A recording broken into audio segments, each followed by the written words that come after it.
Hi everyone, I decided to re-record my John Maxwell. I did it earlier, but there was some banging going on. So sorry about that. I'm going to do it again. So I'm finishing today the Law of Magnetism. I just finished lunch and learn with HRPA and I applied for some jobs this morning. I'm always busy.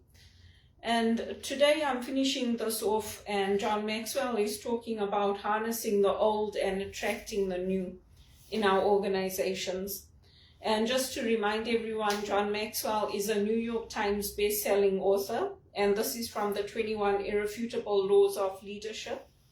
So the example he looked at was Burberry, when Burberry was failing, and they brought in a new CEO to manage the team, to look at how they could change things to make it better, to make it more profitable.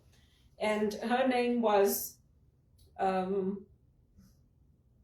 me see her name. Her name, to fight against Angela Andritz. And she was the former CEO at Apple and of Burberry. So when she accepted the job, she had left a job at Liz Claiborne, which was a fashion company, because she wanted the experience of working with this company. And she went in at a time where they had low profits. So she had to reorganize the team. She had to bring in teams who could help to make the company more successful, younger members, younger team members. And she did that very successfully. But that's the same with our teams. We have to look at our organizations and see if our companies are failing, if the jobs are being taken away from us to other people. We have to look at why that is. And we also have to respect the voices of employees who are telling us things that we may not want to hear, who are reporting the truth. And we have to see how we can adapt and change so that we don't get to the place where our companies are being fined millions of dollars or companies are closing, because there are those voices there. But often, like in my case, people don't want to listen, or they're like, oh, just do your work, please follow the process, follow the policy. I haven't got time for this. And then what happens is we land up having huge problems in the companies. So we have to be open to that. For me, as a migrant, I had to get used to working with different personalities, working with different leadership styles, and also working with different age groups. So I've had managers who are a lot younger than me, as well as managers who are a lot older than me in Canada. And it's not a problem for me because I had the same thing in Zimbabwe and South Africa. I had the people I worked for in Zimbabwe, the owners of the company, they had children who were a lot younger than me, but they were my executive, they were my directors. I helped to plan their family weddings and I became a friend of theirs. So it's not something new for me. Some people find it very uncomfortable and they don't want people who are in their 20s or 30s managing them. But I think for me, I approached it that you can learn from the old and the new. And that's what John Maxwell is saying in this. So there's ways to look at it that can make it less frightening for you, make it more comfortable, make it more approachable. It all depends on your mindset and how you look at it. And Jesus gives the example of pouring new wine into old wineskins. He says the wineskin will burst because sometimes people are not ready for that change, or they don't accept it, they don't welcome it. It's the same thing as us who grew up in the war in Zimbabwe. There are programs in place in Canada and the US where they teach people about emotional intelligence, they teach people about changing, about adapting. For us, we had to learn that intuitively because we did not have those in place. We didn't have programs like that. So we knew that, like, if you're upset, take 5 minutes, go and sit outside of that meeting, maybe drink a cup of water. There's just things that we were taught in our childhood childhood to help us manage our emotions. And here they do have the tools available. They have programs you can take. In North America, what you don't measure doesn't get valued. So I might be doing those things throughout my career, but they are not measuring them, so I'm not being valued at the right level. I'm not getting the increases, the bonuses. I'm not getting promoted because they're not measuring it. So now they are looking at different things here in North America where they want to measure it, because people are focusing more and more on emotional intelligence and how that is helping teams to build up their companies. So that's something else we can learn from. And also, there's a lot of different terminology that we have to get used to here. For example, when I worked in banking at CIBC, I didn't understand the terminology sometimes because I was going in on a short-term contract to help coordinate projects. So they would talk about the sandbox, and I was like, what is this? It sounds very childish. And then they told me, no, the sandbox is where we test things. We call it a sandbox environment because that's where we test our IT programs and then we roll them out. So if you're like me and you're going from IT to banking to HR to the hospital to a prestigious organization like Regis College, and then you'll end up working in a startup, it's a lot of adapting, it's a lot of changing, it's a lot of learning that you have to do in a short amount of time. And it's constant unemployment, constant flux, constant changing. It is very difficult. But if you have a good support system in place, if you have your faith, if you have things that you can go to, if you have friends, it all helps you, because it's very difficult here when you come here and you have to learn to adapt.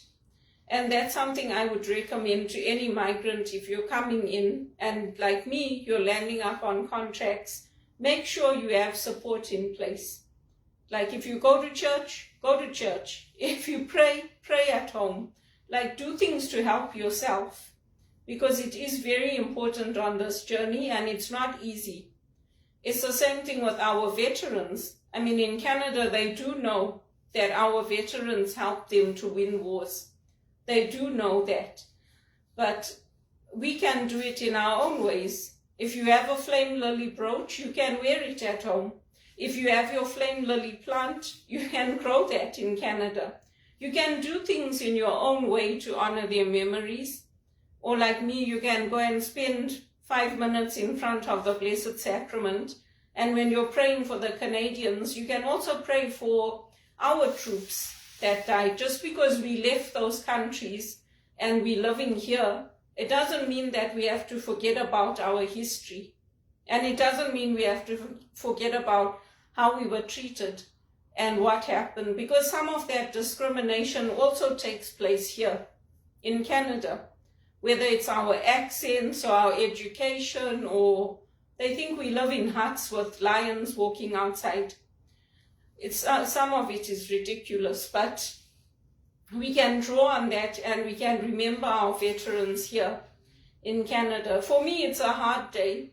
Remembrance Day is hard because I have those powerful memories of my troops when we used to stand outside the shop, me and my sister. And my dad used to stand in the doorway and watch us, and then the tanks used to come down the street. And I used to wave at them, I used to salute them, and the guys used to wave back. They always had a big smile for me. So I remember them. I remember them, and I love them for the sacrifice they made for us. And we used to also have ragtime, rag fairs. I used to always participate in that, where we raise funds for our veterans.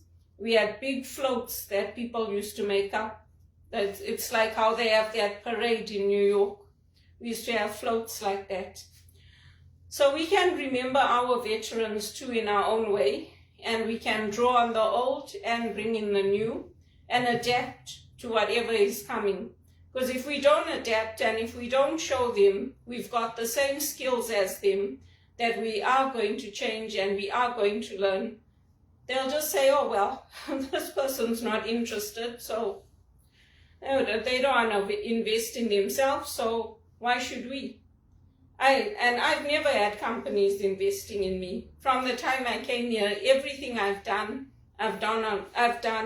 on my own. So it's not a very nice feeling to know that nobody is willing to help you to get your education, to retrain, to become successful in their country. But that's the reality. So if we want to do it, if we want to be successful, we have to do it. And the financial piece is one important piece. This Great Reset is stupid, where they're saying you will rent and not own and you will be happy. So who will be happy? King Charles, owning all the properties like they did in the golden age that they had, and the rest of us must just be peasants serving them? I mean, to me, that's not what I want. So, and a lot of people that fought in the Zimbabwe wars, they didn't want communism, but that's the reality. So we have to make choices to choose what we want, and I'm making choices because I know I want to earn those big salaries, I want to buy my own property, I want to have a property again here in Toronto, and the same thing with my music. I don't just want to play for fun, I want to earn money from that music. When I played for weddings and funerals and all that in Zimbabwe, people used to give me money to say thank you, or they used to give me a gift. I've played for the public in England, I've played for the public in South Africa, in Zimbabwe, I've played in the churches here. So who knows where the dots will connect, but the point is we have to keep trying, we have to keep going. There is no alternative.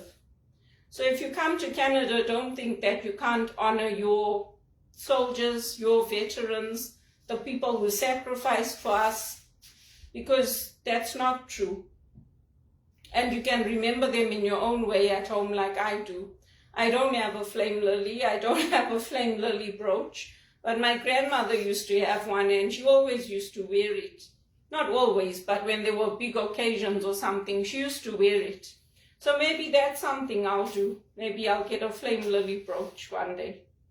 So I hope that helps you, and I hope you draw something out of it for the John Maxwell. Nobody's obliged to take programs, nobody's obliged to learn. But if we want to be successful, we have to keep doing it, and we have to keep changing and learning. And I'm also hoping to build up my John Maxwell speaking, and that's how I do it. I take it one day at a time.